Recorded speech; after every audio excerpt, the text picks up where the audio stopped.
Hello student, आज के इस लेक्चर में हम लोग देखेंगे ऑपरेटर ओवरलोडिंग। ठीक है, जैसे हम फंक्शन को ओवरलोड करते थे उसी प्रकार हम किसको ओवरलोड करेंगे, ऑपरेटर को। तो C++ में हम ऑपरेटर के लिए एक ही स्कोप में एक से ज़्यादा डेफिनेशन को स्पेसिफाई करते हैं, तो इसे ही ऑपरेटर ओवरलोडिंग कहते हैं। कहने का मतलब ये है कि भाई एक ही स्कोप में अब एक से ज़्यादा डेफिनेशन को क्या कर दो, उसके डिक्लेयर कर दो या स्पेसिफाई, उसी को बोलते हैं।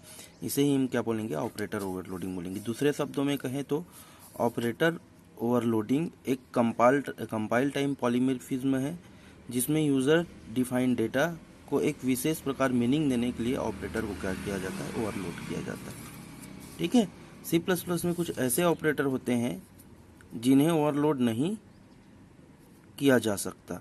ठीक है, तो ये ऑब्जेक्टिव क्वेश्चन आपका बनता है कि कौन कौन सा ऑपरेटर को ओवरलोडिंग नहीं किया जा सकता। तो इसको आप अच्छे से क्या करना, ध्यान रखना कि कुछ ऐसे ऑपरेटर होते हैं जिसको ओवरलोड नहीं किया जा सकता। जैसे आपका ये ऑपरेटर हो गया, इस ऑपरेटर को बोलते हैं एक्सेस मेंबर ऑपरेटर।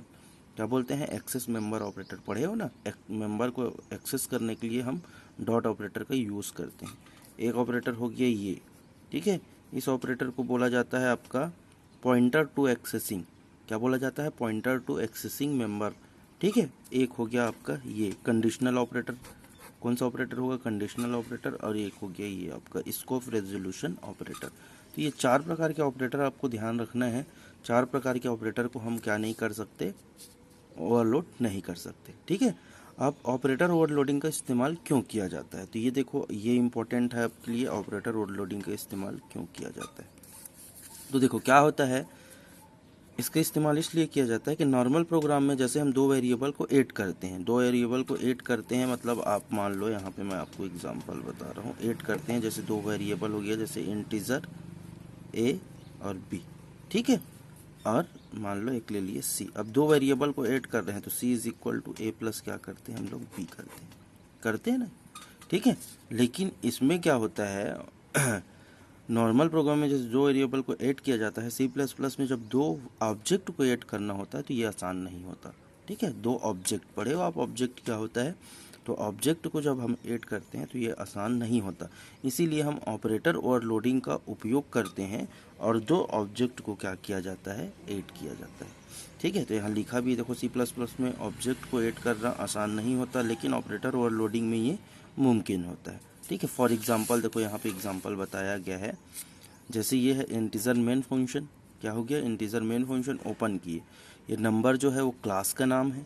ठीक है, और यहाँ पे ऑब्जेक्ट बना है, तीन ऑब्जेक्ट n1 n2 और n3।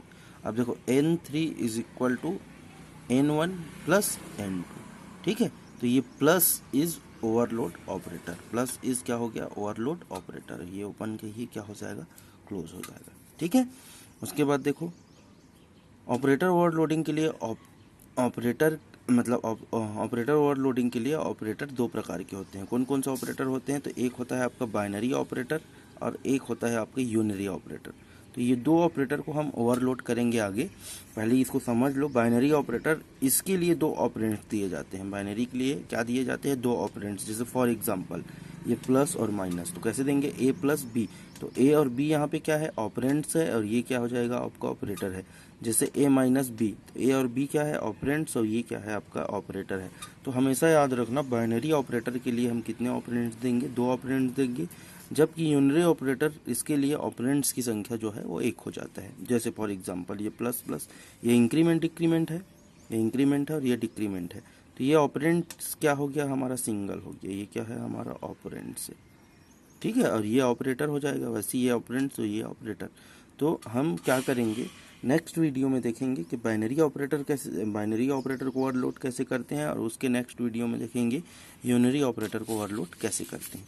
तो ये रहा आज के आपका ऑपरेटर ओवरलोडिंग का कॉन्सेप्ट। Thank you.